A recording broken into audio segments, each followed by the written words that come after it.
Hello and welcome everyone. Thank you for joining us today as we continue our discussion on the topic, the changing architecture of search marketing. I'm Suhain from the Amazon Ads team, and before I start, let me quickly thank the AdTech team for putting this platform together, where we get an opportunity to listen to senior marketing thought leaders as they talk about the past, present, and future of search marketing. In the last few years, digital has been at the forefront of driving innovation and efficiency for advertisers. Search has been the flag bearer for digital marketing, providing marketers an unparalleled opportunity to engage consumers based on their stated intent and track the performance of their marketing dollars at a click level. While search may not be talked about as much in recent times as compared to other digital counterparts, such as video, it remains a core constituent of digital marketing and continues to drive the highest return on spends for most marketers. From a consumer perspective, search remains an integral part of the research and purchase journey, playing a significant role across the entire journey. In fact, a study done by Amazon Ads showed that in mid to high consideration categories, such as consumer durables, watches, smartphones, an average buyer conducts 10 to 15 searches before making a purchase. About 60 to 70% of these searches on Amazon are generic in nature, showing the continued reliance on search as a strong influencer in the research journey of consumers. Over the recent period, consumer behavior around search has evolved, keeping in line with the overall changing consumer preferences, both in terms of how and where searches are done, as well as what is being searched. At the same time, innovations around search marketing have also enabled advertisers to go beyond the conventional search marketing tactics. Today, marketers can engage shoppers during their search journey using different formats such as video. Search has also become an early indicator for consumer trends and preferences, providing key inputs for marketing as well as product strategy. Today's discussion will focus on the evolution of search and the opportunities it opens up for marketers. We will discuss the key trends around search marketing and the role it has played for one of the most iconic brands in the Indian consumer durable space. To talk about this and more, let me welcome Sameer Agarwal and Varun Gupta. Varun is a full-time director on Kent's board and has been an instrumental pillar in making Kent a well-known household brand that it is today. A marketer at heart, Varun has spent nearly 2 decades overseeing multiple aspects of Kent's business, including production, operations, marketing, consumer service, supply chain, and IT. He has been the driving force behind some of the successful product expansions for Kent as well, including CAMI, marking the foray of Kent into automotive security, and CAM attendance, a touchless face attendance system. He's also actively associated with PhD Chamber of Commerce as a managing committee member.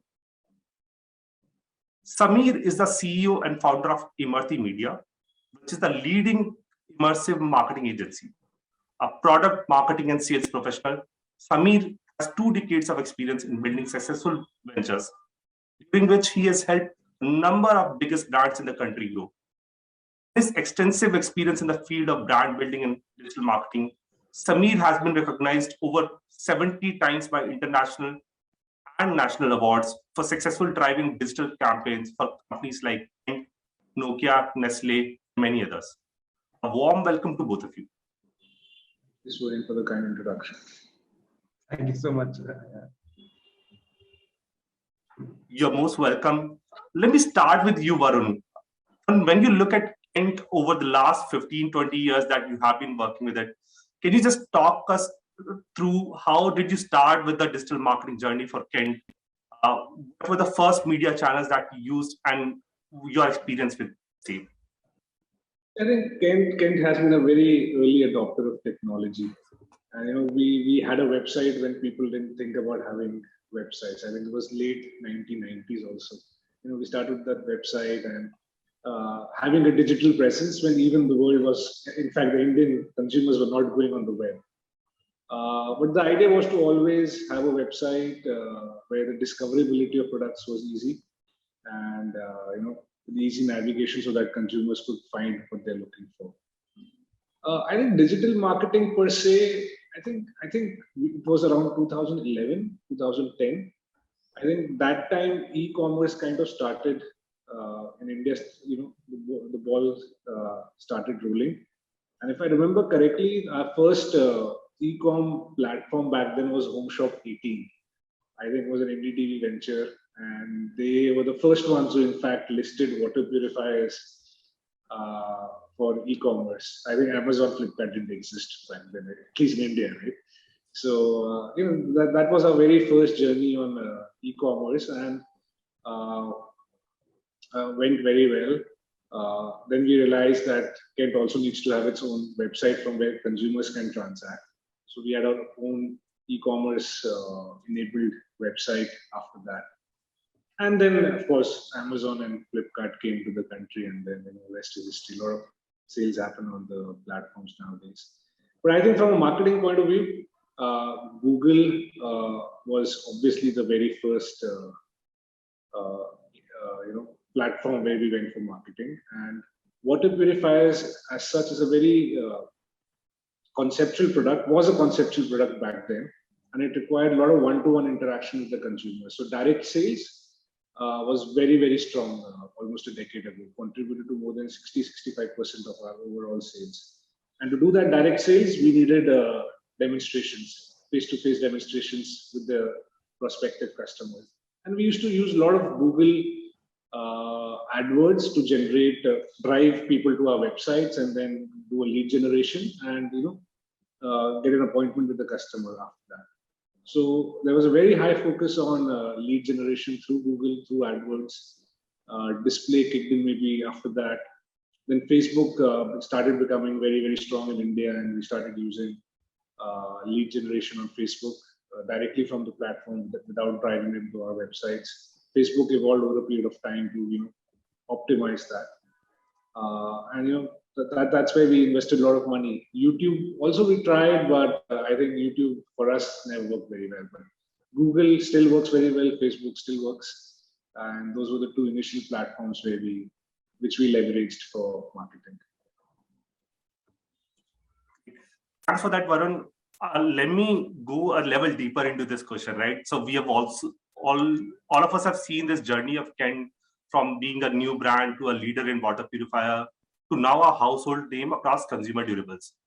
How has your media strategy evolved with these specific changes? Yeah, I think what we've realized in the last 4 or 5 years, as you mentioned when you were introducing yourself, a lot of people end up researching on the e-commerce platforms now, and we also kind of feel that trend is shifting towards e-commerce platforms from Google or brand websites.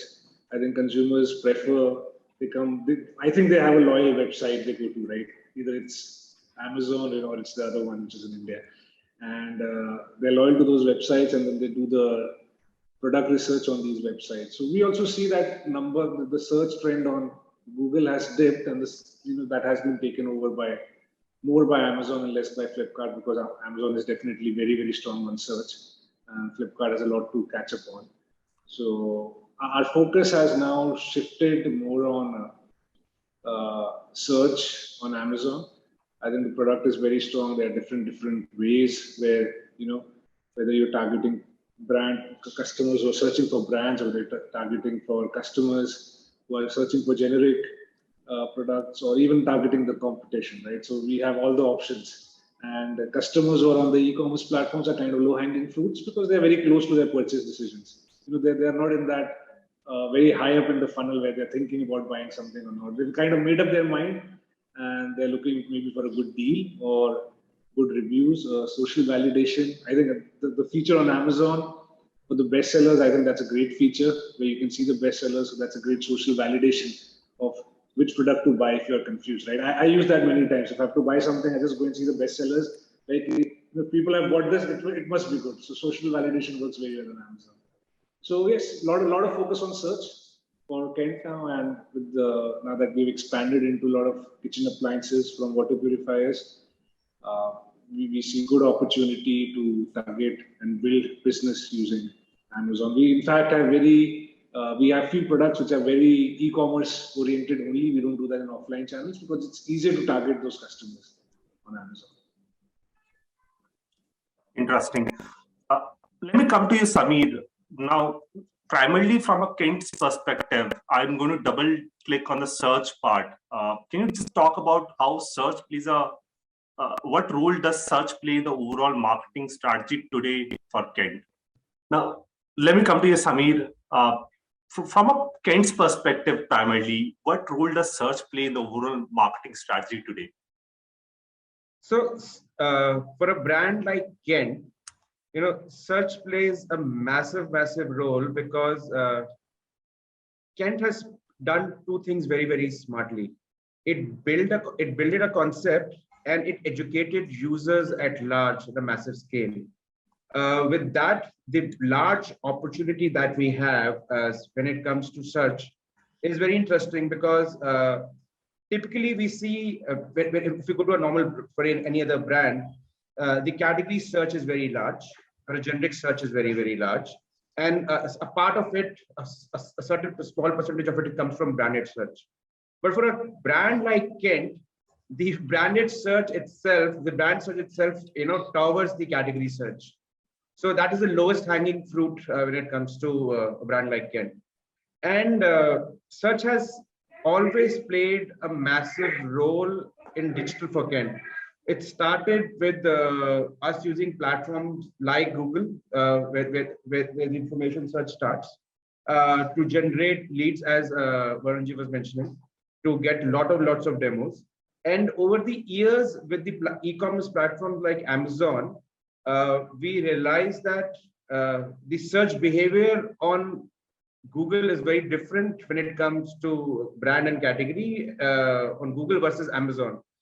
Also, because the platform like Amazon gives us that possibility of converting the lowest hanging fruits directly and pushing them down the funnel of converting sales. So that is why search plays a massive role, and the way search is evolving in a very competitive environment today on a platform like Amazon, where more tools are available. So, like you started with, the first thing that you guys launched was SP. And as it evolved into a sponsored brand and its next evolution with sponsored video, the tools that you have provided to an advertiser now lets us, do at least a full funnel search. And now with the retargeting being available for those search audiences, the loop, we have been able to close the loop. And that is why, as a company, search is playing a very important role on both sides. And today, I think majority part of our digital spends are diverted towards search. Thanks, Samir, for that. Varun, coming to you next. Kent is usually seen an innovator when it comes to marketing. We all have seen Kent's innovative ads across channels. And you're usually one of the early adopters for various products, including search marketing products. Some of them Samir was talking about. Could you talk us about your journey with search advertising products in the recent times? What has worked for you? What hasn't? So, restricting myself to Amazon, I think Amazon creates like really new properties, and we've been fortunate to be given early access to all the new properties. I remember when SBB sponsored brand videos were created. I think they were amazing, like, because right now, prior to that, people were only seeing listing of products, but seeing a small video along with the product details really helps the brand to first of all stand out. Because once you're going down the list, if you see a different thing which has popped in, your attention will always go on that, right? So SBV, I think, was a good innovation, and we've seen good metrics in terms of conversions. For Kent, we build the brand aura using mass advertising on TV and print. So we are always there in the consideration set. It's not that people who are going to buy water purifiers are not going to consider Kent at all. And once we're already there in the market consideration set, we optimize our spend on digital marketing. It's very ROI based. We always put cost of acquisition as a single metric on which we optimize most of the campaigns. And as you said, like as Samir said, you've been innovating a lot. Retargeting people who have searched for certain search terms. Sometimes targeting the competition, because in water purifiers we don't worry that much about the competition, but in the kitchen appliances where we are not the leaders yet, right? There are certain subcategories in kitchen appliances where we are innovators, like egg boilers, like kettles, like hand blenders, where we do fairly well. We don't have to rely too much on targeting the competition. But if you talk about mixer grinders, you talk about vacuum cleaners, there we have to target the competition because we are not the leaders. So the search really helps there. And there are small innovations which has come from Amazon in terms of reaching out to the right customer, and that's why most of our budget today, I think on Amazon, I think 95% of our budget is on search. Yeah. We don't feel the need to go on the display. I think we only use the display for retargeting. Search meets our requirements for performance specific marketing, where we have to control the ROI, and does a fabulous job. We don't see this kind of great returns on the other platforms which are there in the market. And hats off to the Amazon team for creating such a wonderful product, which makes it easier for brands to target customers whom they want to target. Thanks for those words, Varun. Very confidence building into what we are doing today at Amazon Ads. Samir, back to you. And maybe my last question for the session is, you also work with a wide number of brands beyond Kent. Some of them would be much younger. Some of them would be at a very different stage of their growth. Now, keeping that in mind, what are the key things that a marketer should keep in mind when they're investing in search? How can they get the maximum return for their spends? Any tips, recommendations that you want to give to our viewers?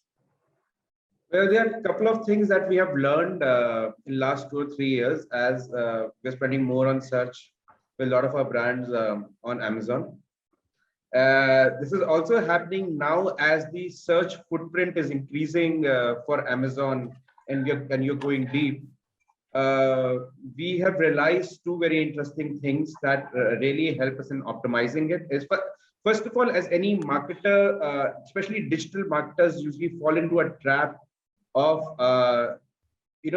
when they research keyword volumes, whether especially on Amazon, because the accessibility is less, they don't think like consumers. Consumers are nowadays going deep when they search, and that means in categories and subcategories, when they search, they're using 3, 4, 5, 6 keywords, and string searches are happening. And I think it is important for marketers to think like consumers in terms of identifying, not just see an access sheet, but also see what kind of strings people use, because that is where I think there's a pot of gold, where the competition typically is less, because everybody else is searching for, targeting and bidding on certain set of keywords, but not going for strings. And when you go for strings, your conversion improves, and the competition is less. We have also realized in these strings, I would like to take a step forward. Things that we have realized and done optimized well is that combination of English and vernacular in strings, because human beings search in a different manner versus and think in a different manner versus how computers tend to put, and they will show you separate English strings, separate Hindi strings, but people think in different in combination of, for example, North thinks in English and their searches are also in English. Similarly, spelling mistakes are so common to us. These are some small tips and tricks that we see every day where the pot of gold lies, and I think helps. We think vernacular is growing very fast. The base is smaller, but the growth is big. So even if you say from 1,000 searches to 2,000 searches, in the overall scheme of things, that's small, but those 2,000 searches for a particular brand really moves the needle and bringing the ACOS down. So that is thing. I think brands should constantly try to utilize new formats, because early on the new formats, people don't take risk on new formats. The brands which take risks for those new formats typically see early strength and are able to bring their list which they can retarget tomorrow. These things have worked really well for our clients, especially for Kent. And I think marketers have to start thinking, smartly in terms of when they're using Google. And also, one thing that we have used beautifully is a combination of search and display, which is not a full display like a format like SD, which itself has evolved in last 2 quarters. If you see in Amazon, right, it started with just content targeting to now, which works very beautifully in tandem with search. So these are the formats and things that I think you have to constantly be on top of your game, and have clients like Varun, who gives you that freedom to do things and experiment, because they understand that if you experiment only then you can find something new and effort. Just to add to that, I think when you were asking what should new entrants do, right? That there are 2 types of entrants. One who have unlimited budget, right? They will do anything for the eyeballs, for the impression share, and then there are ones who have a limited marketing budget. I think that for the ones who have a limited marketing budget, I think they don't need to run after the highly searched keywords, right? There are a lot of long tail keywords somewhere in the middle of the pyramid where there's not enough competition, and it's easier to get those with small incremental bids. But everybody makes the same mistakes. Let's go for the top highest search, and they end up paying a lot of money, which is good for a platform like Amazon, but for a brand or for an advertiser, I think they need to be more intelligent in terms of not running after the top search keywords. There is a lot of cream left even after the top search keywords. That's where they should. So we kind of fixed our campaigns when we started targeting the long tail keywords. They were like literally available for free, right? Nobody wants to use them. Because all the new brands, they will say, okay, let's search for water purifier, let's target water purifier, RO water purifier. But there are like so many keywords at the bottom of the pyramid where nobody wants to build, right? And the quantum of search is less, but still it's like, I would say, eyeballs at almost literally no cost, which can be taken up by a brand. So I think this is what smart marketers need to also focus on. Because those small volumes add up quickly, actually, when they run over thousands of keywords.